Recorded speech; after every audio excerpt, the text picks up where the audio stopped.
Man overboard! At least I'm not drowning. Oh, I can float on this. Oh look, an island! There's hope! Maybe I'll survive.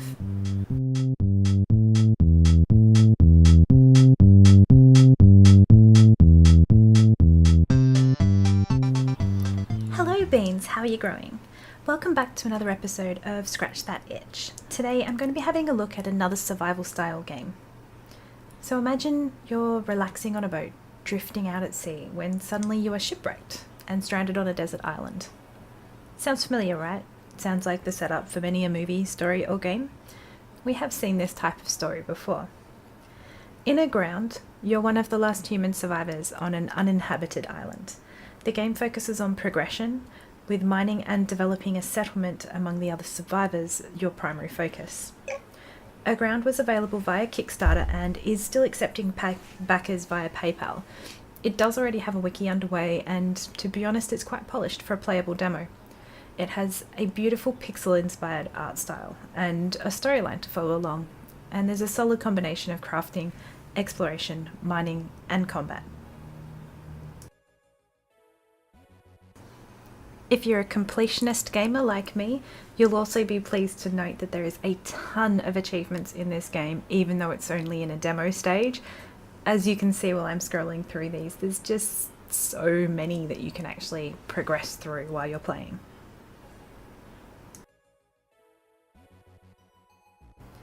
The game really does take you by the hand in terms of progression, and after a short opening sequence that currently has very little sound, you'll be introduced to the basic functions of the game. Your first hut is automatically built after you collect enough wood, and shortly afterwards you'll meet the second survivor on this island.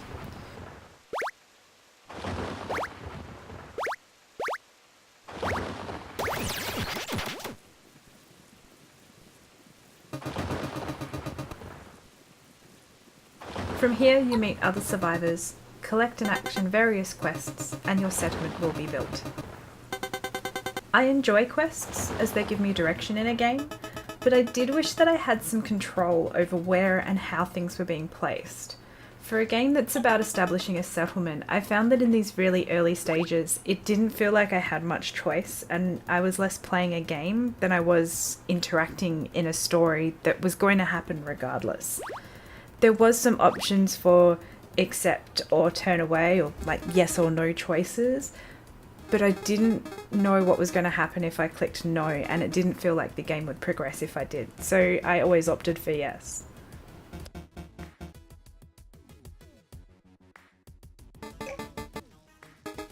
Each of the characters that you do meet in the game, though, does have a small avatar along with a more detailed pixel version used in the story scenes.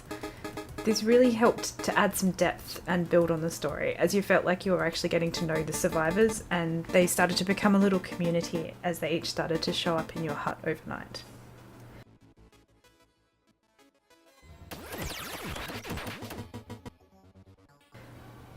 In terms of controls, I did get the hang of things after a little while, and once you figure out what each of the keys is meant to do or how to complete a certain action, you can usually see that there was actually some sort of tooltip there to explain it for you.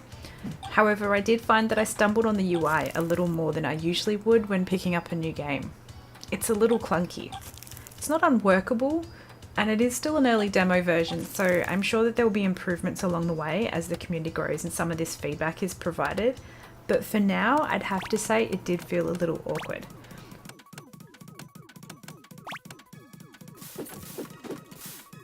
In particular, when I was mining, I found myself constantly hitting walls all the time when I wasn't meaning to. I couldn't work out how to unequip the pickaxe, or at least not use it. This wouldn't normally be an issue, but in Aground, if you become overweight, it starts to drain your health, and the penalty is quite swift and severe.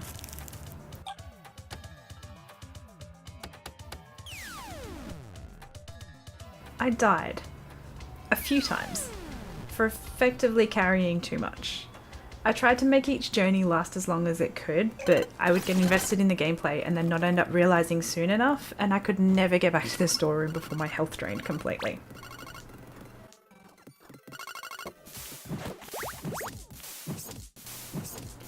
combat was a bit awkward at first as well, due to the controls not being quite as fluid as I would like. And unfortunately I decided rather quickly I wouldn't use the bow. I was a little disappointed in myself for this, but I just didn't enjoy it enough, despite the ranged weapons usually being my go-to. When I tried to use the bow, I ended up getting so close I had to use the sword anyway.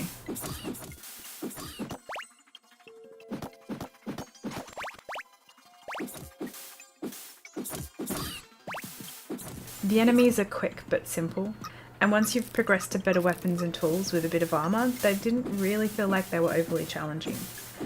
I expect that combat mechanics are something that will be worked on as the game continues to be developed, as the basics are there at the moment, with the tiers of weapons and armour and different weapon types, but that's about all the depth there is for combat.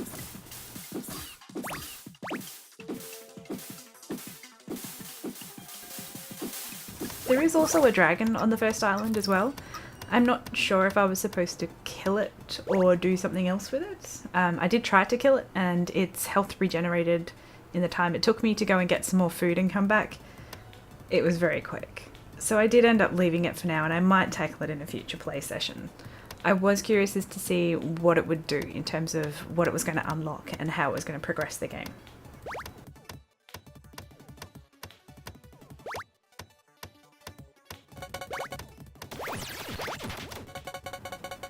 After a little bit of grinding, you'll unlock the market, and this is where the game really starts to increase in speed. A few more quests are unlocked, you can get a backpack and some better food ingredients, the farm and kitchen will be able to be upgraded. A quest to build a dock is also not far beyond this, which then will allow you to explore another island nearby.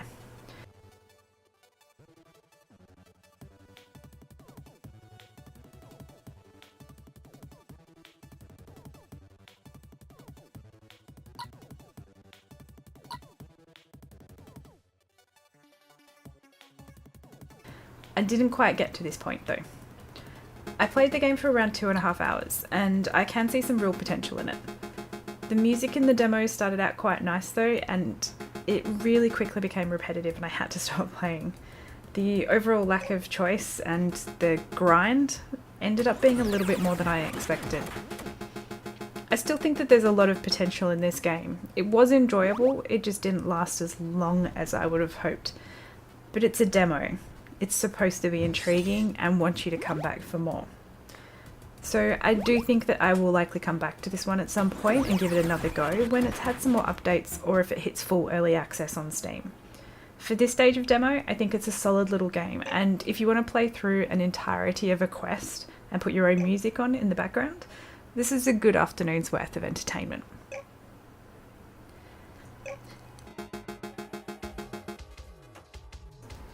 If you're interested in checking Aground out, I'll be leaving some links in the description below for their Twitter account and their official website. If you have already played the game, let me know in the comments. How far did you progress in the game, and what makes you most excited to keep playing?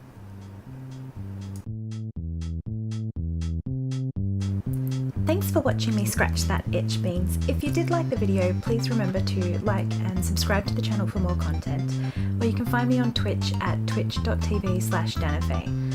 Until next time, Beans, remember, lurking is loving.